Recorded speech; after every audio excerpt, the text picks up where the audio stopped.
80 years ago, a lean 18-year-old from the farmland of Idaho unknowingly made history. High on the Grand Teton and seeking to explore an unclimbed route, he separated from the group he was helping guide. Wearing borrowed, oversized football shoes with leather cleats, he scrambled alone over a ridge, across a gully, and onto a broad ledge that traverses the sheer west face of the Grand Teton.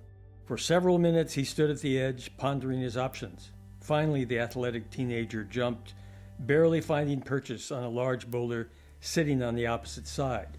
From there, he soloed upwards without protection, scrambling through chimneys and balancing up blank slabs of perfect granite until he reunited with his party on the summit.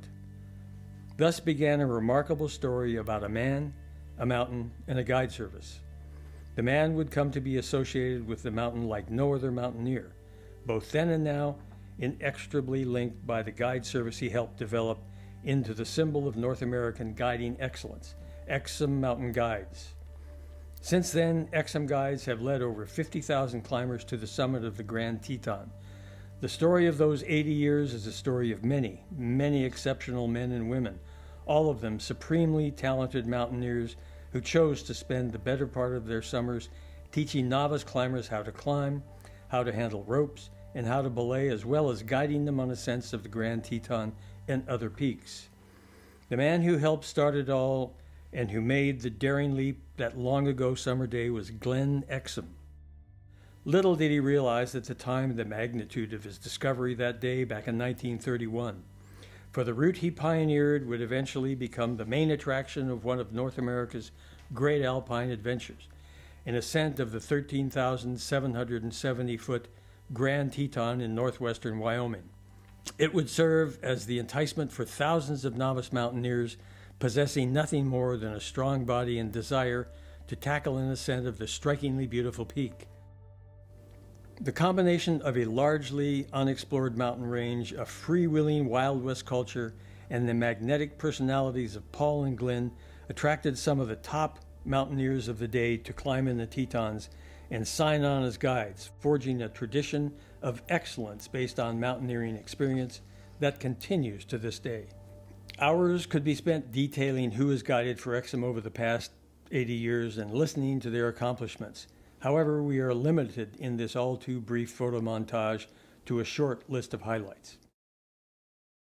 To begin, we turn to the Himalaya, home of the world's highest peaks, where Exum Guides have left their mark since the early days of American Himalayan expeditions. 7 years after Glenn's discovery of the Exum Ridge, Paul would join the first American expedition to K2, setting a record for days spent above 20,000 feet without oxygen and climbing to 26,000 feet. These monumental efforts on K2 were a precursor of Exum Guides' next major Himalayan accomplishment, the participation in the 1963 first American ascent of Everest, and the first ever traverse of the world's highest mountain. Exum Mountain Guides Jake Breitenbach, Barry Corbett, Dick Pawnell, Dave Dingman, and Willie Unsold helped Lou Whitaker become the first American to summit the highest point on Earth. But the boldest climbing by far was pulled off by Unsold and Tom Hornbein when they climbed 2,000 feet of unknown terrain while making the first ascent of the West Ridge and traversing over the top of the peak.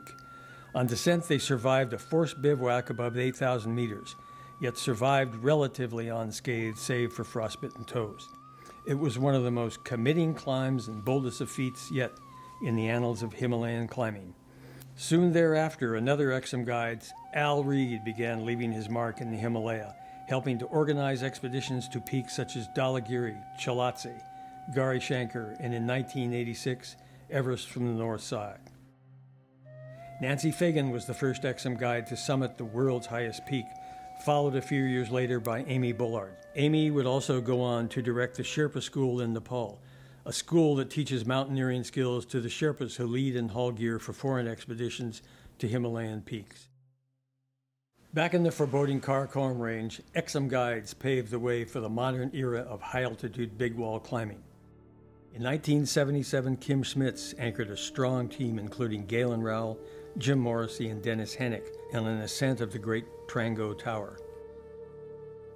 On the long-closed Chinese side of the Karakoram, Exum Guide Jack Turner in 1983 led a committing trek through stunning alpine terrain across swollen rivers and over glaciers to the base of the north side of K2.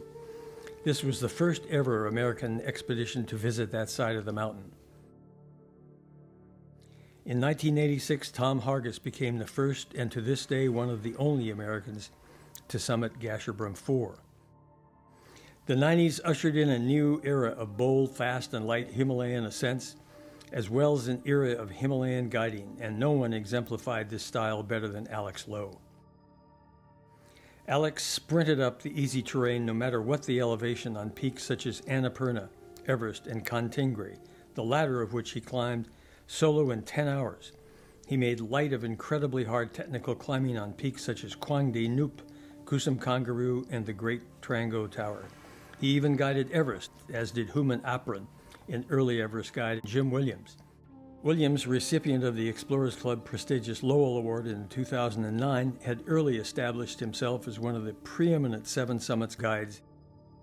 First ascents of some of the hardest routes in the range can be chalked up to Kevin Mahoney and Ben Gilmore. In 1959, guides Jake Brattenbach, Barry Corbett, Bill Buckingham, and climbing ranger Pete Sinclair climbed the West Ridge on the immense south face of America's highest peak, Denali. 4 years later, in 1963, while several of Exum guides were on Everest, guides Peter Lev, Al Reed, Rod Newcomb, Jed Williamson, and Fred Wright made the first ascent of the long and committing east buttress of Denali. In the modern era, Alex Lowe left his mark on the Moonflower Buttress as well as other climbs, while Jack Tackle returned year after year to pick off difficult first ascents on numerous peaks and walls, many with former Exum guide Jim Danini. First ascents of some of the hardest routes can be chalked up to Kevin Mahoney and Ben Gilmore, at times in abysmal weather conditions. Their route, Arctic Rage, on the Moose's Tooth was nominated for the Piolet d'Or, the world's most coveted award granted for excellence in the art of alpinism. As spectacular as these far-flung mountaineering feats are, it's worth remembering that the training that prepared mountaineers for their climbs abroad took place back home in the Tetons.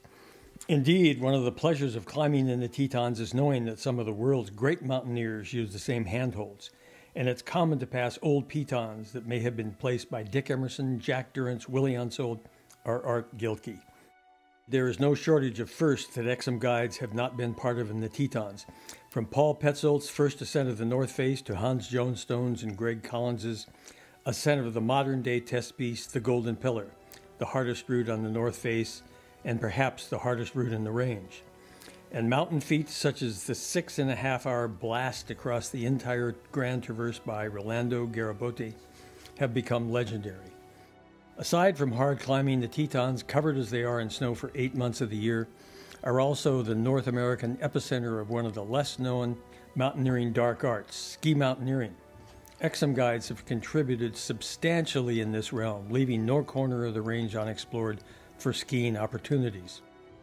But one feat would dwarf all others and become one of the most significant ski mountaineering feats ever in the United States. In June 1971, Bill Briggs hauled his 210-centimeter skis to the summit of the Grand Teton and carved turns through the heavy wet snow down the southeast ridge.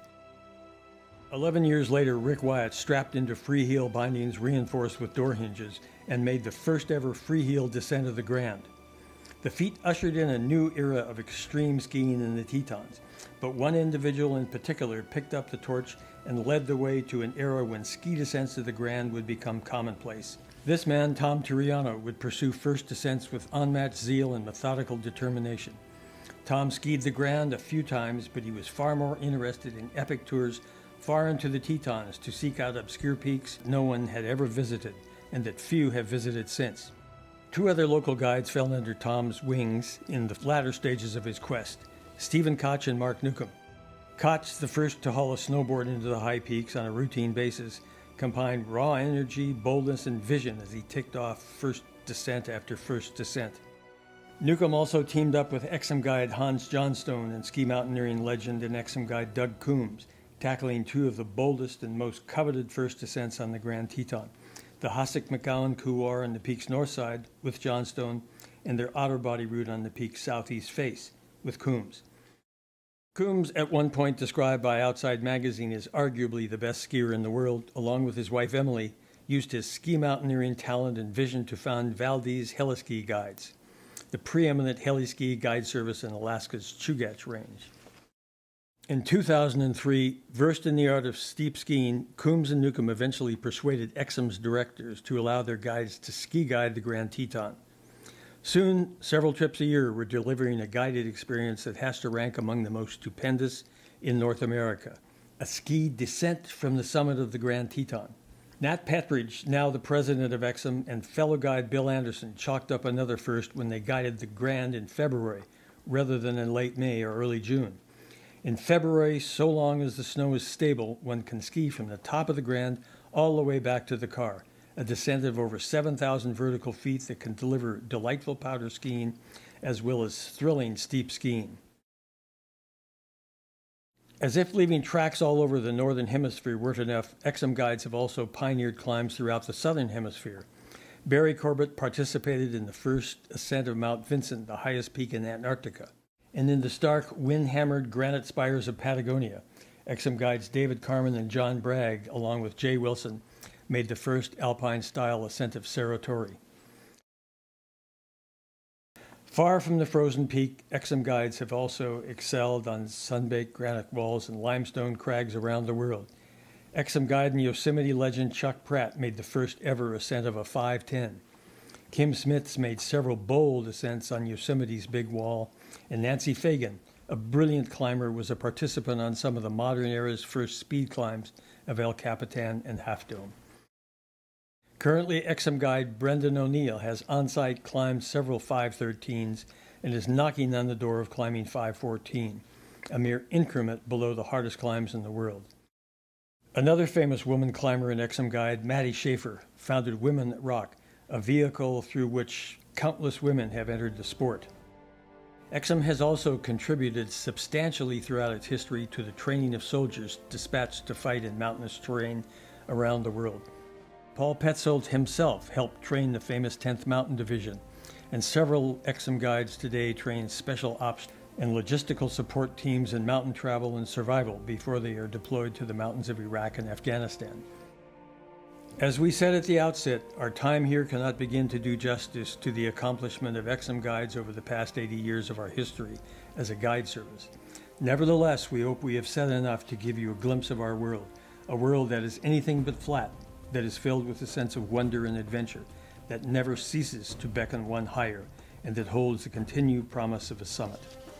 Summer after summer, individuals, groups, families, and couples sign up to take our 2-day series of classes that require no prior climbing experience to prepare for ascent of the Grand Teton.